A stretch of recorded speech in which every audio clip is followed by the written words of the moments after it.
Ali bin Muhammad kemudian meriwayatkan kepada Ibnu Majah. Nah, ini hadis ini hasan.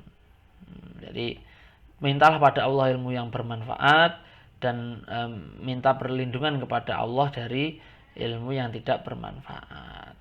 Nah, itu kira-kira terkait mustalah hadis yang bisa kita uraikan pada kesempatan kali ini. Nah, selanjutnya adalah ya saya akan memberikan ulasan sedikit mengenai etika seorang pendidik. Ya, bagi kalian semuanya yang sudah pernah belajar di pesantren atau di madrasah diniyah, tentu sudah banyak mengenal buku-buku yang berkaitan dengan etika seorang pendidik.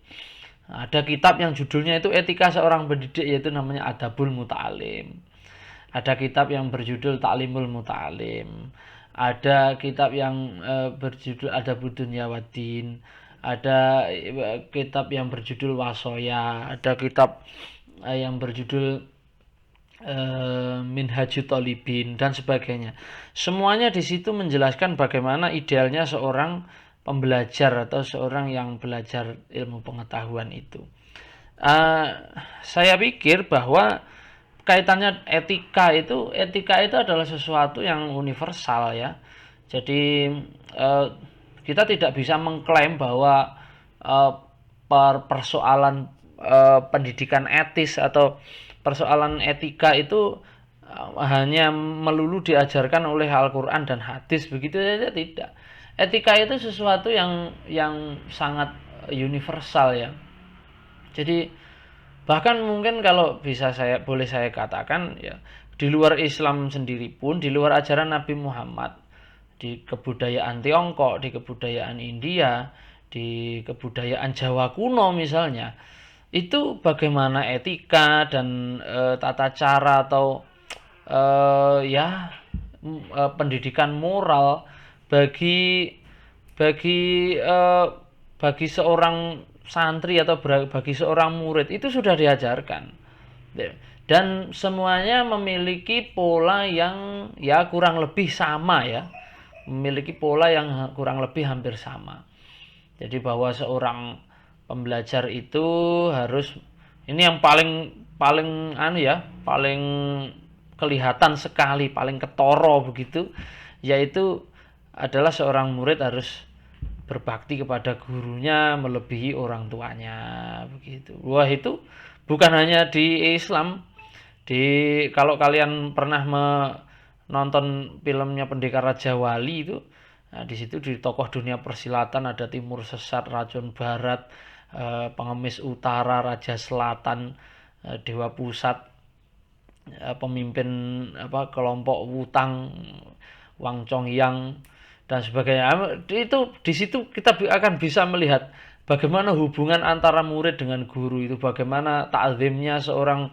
Jadi jangan dipikir yang punya ta'zim kepada guru itu hanya orang Islam saja.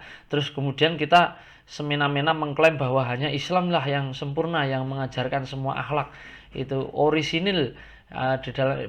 Enggak itu. Nah, itu adalah sebagian dari adat ketimuran sebetulnya. Kalau kalian lihat di pondok-pondok pesantren, ada seorang santri yang berjalan merunduk di depan gurunya, kemudian ya kita tahulah itu semuanya asli produk kearifan lokal di Indonesia itu. Tidak ada itu di Arab Saudi, tidak ada itu. Di dunia Islam sendiri tidak ada itu. Di zamannya Nabi Muhammad pun tidak ada. Itu murni produk dari kearifan lokal kita, dari budaya ketimuran. Jadi etika itu adalah sesuatu yang universal. Gitu. Ada nilai-nilai kebaikan itu yang bagi semua suku itu sama. Nah, kalau bahasanya Gus Baha itu ada kebenaran-kebenaran itu yang berlaku universal. Yang namanya berbakti pada orang tua itu, kalau kita tanya siapa saja, kita tanya kiai atau kita tanya tukang judi, kita tanya kepada tukang mabuk, jawabannya baik apa buruk. Kalau berbakti pada orang tua pasti yang mengatakan baik. Nah, itulah yang saya sebut dengan universal itu begitu. Maka etika-etika dalam menuntut ilmu ini sebetulnya adalah sesuatu yang universal. Lah, etika-etikanya itu apa saja ya banyak. Saya tidak akan bahas itu di sini. Ya, yang jelas ya harus niat lillahi ta'ala karena semua perbuatan bergantung pada niat. Innamal a'malu binniyat gitu. Kemudian ketika mencari ilmu itu harus sungguh-sungguh. Jahidu bi amwalihim wa anfusihim fisabilillah. Ngono dasare.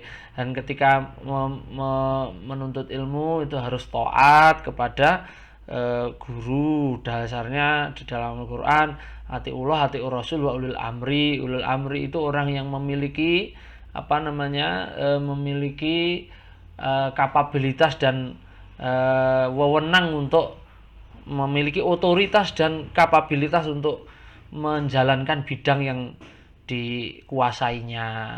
Jadi itu ulul amri. Ya ulul amri kita iya kiai kita, guru kita itu ditaati. Lah perkara-perkara detail-detail yang di bawahnya, nah itu murni kearifan produk lokal itu. Itu yang tidak ada kalau di dalam Quran hadis pun tidak ada.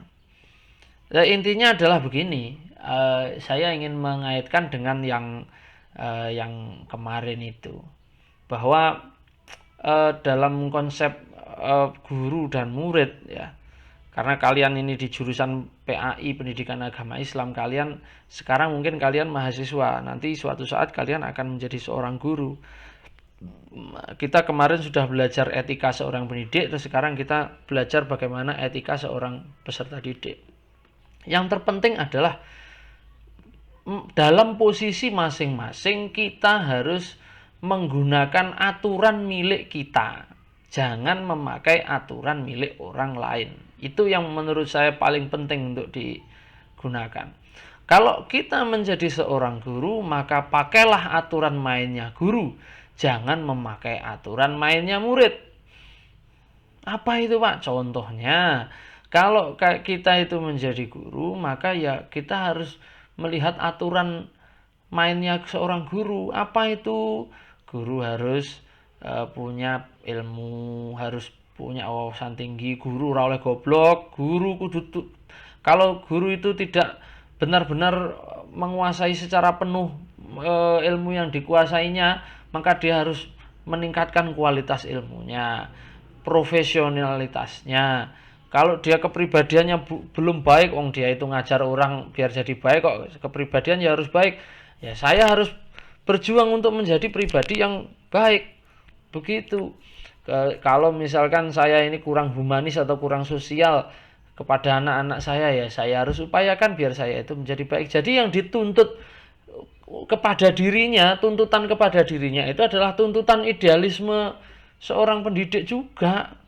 Jangan tuntutan kepada diri ini diarahkan kepada muridnya, atau aturan-aturan murid itu dipakai untuk dirinya. Contoh nih, kita sering melihat ya di pesantren-pesantren kolonial. Saya mengatakan ke pesantren kolonial karena pondok juwekek kayak sik kuwolot kan, kita sering melihat itu ada orang ya biasanya bukan kiainya. Kalau kiainya biasanya lebih bijaksana. Kadang-kadang kita lihat misalnya apa guse, apa ninge dan sebagainya itu yang kemudian istilahnya ya njaluk dihormat lah, njaluk diwongne, njaluk dan sebagainya. Saya sering menemukan hal yang seperti itu, dan nanti kalau pokoknya minta dilayani lah. Omah dipiket nih murid kon piket, kon ngresiki omahe, kon ngumbah ngene klambine, kon nyetlikane. Lah engko lek misale engko padahal mulang ya ora patek penak. Kadang-kadang ya ora tau mlebu. Nek ndak ngono engko apa jenenge ketika bocah-bocahe anak-anaknya itu agak kurang beres pekerjaannya, terus nanti dimarah-marahi, terus yang muridnya yang dimarah itu ya sambil diam aja begitu, harus habis itu nanti ngundat kalau kamu macam-macam bisa kualat begini dan sebagainya. Terus ya apa ya, adabnya seorang murid itu konsep-konsep atau teori-teori tentang adabnya seorang murid itu lalu kemudian dijadikan senjata, dijadikan alat